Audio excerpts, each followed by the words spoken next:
Hi viewers, Royal Enfield அப்படின்னு சொல்லி நம்ம சொன்னோம் அப்படின்னாலே நம்ம மைண்டில் வந்து ரெண்டு பைக் வந்து மேக்ஸிமம் நம்மளுடைய மைண்டுக்கு வரும்.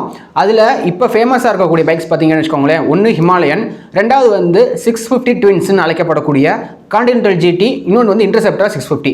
இந்த ரெண்டு பைக்குமே பார்த்தீங்கன்னு வச்சுக்கோங்களேன், ரெண்டுமே 650cc பைக்ஸு. ஹிமாலயன் வந்து ஒரு 400cc பைக்கு. இந்த மூணு பைக்லையும் பார்த்தீங்கன்னு வச்சுக்கோங்களேன், பிரேக் கேலிப்பரில் வந்து பிரச்சனை இருக்குது அப்படின்னு சொல்லி இப்போதைக்கு ஒரு நியூஸ் வந்திருக்கு.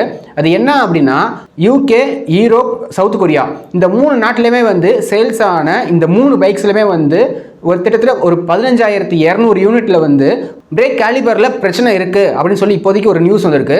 என்ன அப்படின்னா, அங்கே இருக்கக்கூடிய அந்த என்விரான்மெண்ட்டுக்கு வந்து அந்த பிரேக் கேலிபர் அப்படின்றது வந்து சீக்கிரம் தேஞ்சு போயிடுது, அதனால வித்தியாசமான சவுண்ட்ஸ் எல்லாம் வருது அப்படின்னு சொல்லி புதுசாக ஒரு பிரச்சனை வந்திருக்கு. இதை கேட்ட ராயல் என்ஃபீல்டு என்ன பண்ணாங்க அப்படின்னா, 15,200 யூனிட்டுமே வந்து ரிட்டர்ன் அதை கால் பேக் பண்ணியிருக்காங்க. இந்த அத்தனை யூனிட்டுமே வந்து ஃபுல் அண்ட் ஃபுல்லாக திரும்பி ஒரு ஃப்ரீ சர்வீஸ் பண்ண போகிறாங்க.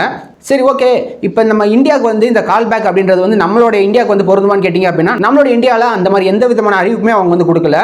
ஸோ இது வந்து ராயல் என்ஃபீல்ட்லேருந்து இருக்கக்கூடிய பிரச்சனையா அப்படின்னு சொல்லி கேட்டிங்க அப்படின்னா, இது வந்து ராயல் என்ஃபீல்டில் மட்டும் இந்த மாதிரி பிரச்சனைன்றது வரல. அந்த மூணு கண்ட்ரிலையுமே என்ன பிரச்சனை அப்படின்னா, அங்கே இருக்கக்கூடிய என்விரான்மெண்ட் அப்படின்றது வந்து அந்த பிரேக் பேடோடைய அந்த லைஃப்ன்றது வந்து ரொம்ப சீக்கிரமே டேமேஜ் பண்ணிடுது. ராயல் என்ஃபீல்டு போக வேறு என்னென்ன பைக் கம்பெனிஸ்லாம் இந்த மாதிரியான பிரச்சனைகள் வந்துச்சு அப்படின்னு கேட்டிங்க அப்படின்னா, ட்ரயம்ப், டுகாட்டி, இந்த ரெண்டு கம்பெனியில் இருக்கக்கூடிய பைக்ஸ்லுமே இந்த பிரச்சனை அப்படின்றது வந்திருக்கு. ஸோ அவங்களுமே அவங்களோட பைக்ஸை வந்து ரீகால் பண்ணியிருக்காங்க. ஸோ இது வந்து ஒரு ராயல் என்ஃபீல்டோடைய அந்த ப்ராடக்ட்டில் பிரச்சனை அப்படின்றது இல்லை. ஸோ இதுக்கான காரணம் என்னென்னு பார்த்தீங்க அப்படின்னா, இந்த மூணு கண்ட்ரிலுமே பார்த்தீங்கன்னு வச்சுக்கோங்களேன், ஐசிங் சால்ட்ஸ் அப்படின்னு சொல்லிட்டு ஒரு வகையான சால்ட் வந்து யூஸ் பண்ணுறாங்க.